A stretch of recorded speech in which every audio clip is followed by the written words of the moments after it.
Assalamualaikum warahmatullahi wabarakatuh. Penasihat DAP Yang Berhormat Lim Kit Siang pernah mengeluarkan satu kenyataan supaya bukan Islam dibenarkan menjadi Perdana Menteri di negara kita.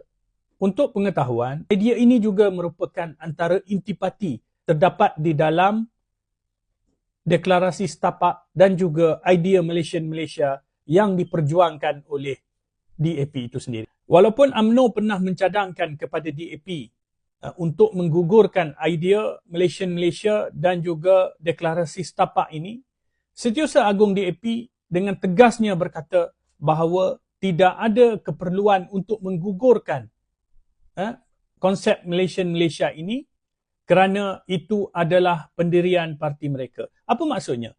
Maksudnya DAP memang nak memperjuangkan idea Malaysia dan juga deklarasi Setapak ini.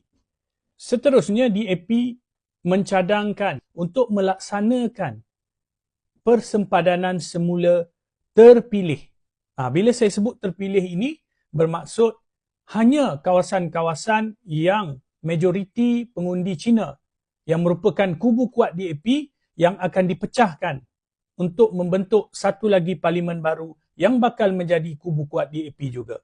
Dengan kaedah ini, maka DAP akan mendapat sebanyak 30 kerusi tambahan. Ini menjadikan DAP sebagai parti yang paling banyak kerusi dalam parlimen pada PRU16 yang akan datang. Pada pilihan raya yang lepas, pengundi Melayu seramai 75% telah mengundi Perikatan Nasional. Pada pilihan raya yang akan datang, dijangkakan pengundi Melayu sebanyak 80 sehingga ke 85% akan bersama dengan Perikatan Nasional. Nak menguasai pengundi Melayu, mereka dah tak boleh, maka jalan pendeknya adalah membuat persempadanan semula terpilih.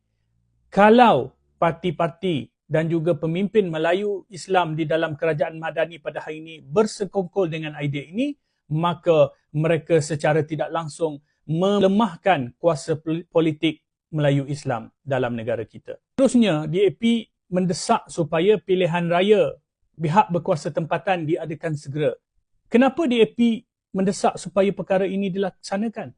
Sedangkan pilihan raya PBT ini pernah dihapuskan ketika zaman Tun Abdul Razak kerana pilihan raya PBT ini menyebabkan sesuatu kaum yang mendominasi PBT itu menyebabkan pembangunan yang tidak seimbang berlaku dalam kawasan PBT tersebut. Malah ia turut menjadi penyebab kepada ketegangan kaum dalam kawasan PBT tersebut. Dan yang terbaru, Ahli Parlimen Beruas, Saudara Ngee Koh Ham telah mencadangkan supaya bukan Islam dilantik bagi membantu dalam proses penggumbalan undang-undang syariah.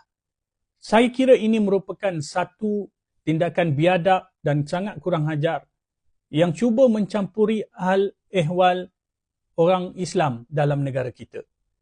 Siapa dia untuk menasihatkan kita untuk mengumbal undang-undang syariah? Dan perkara ini mendapat reaksi yang sangat negatif daripada semua pihak. Malah Duli Yang Maha Mulia Sultan Selangor telah mengeluarkan satu titah yang sangat tegas supaya orang bukan Islam jangan mencampuri hal ehwal urusan orang Islam. Jadi kita pelik. Kenapa DAP ini sudah semakin berani seperti ini?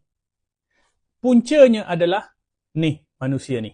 Dialah yang memberikan muka kepada DAP sehingga DAP menjadi sangat biadab seperti ini.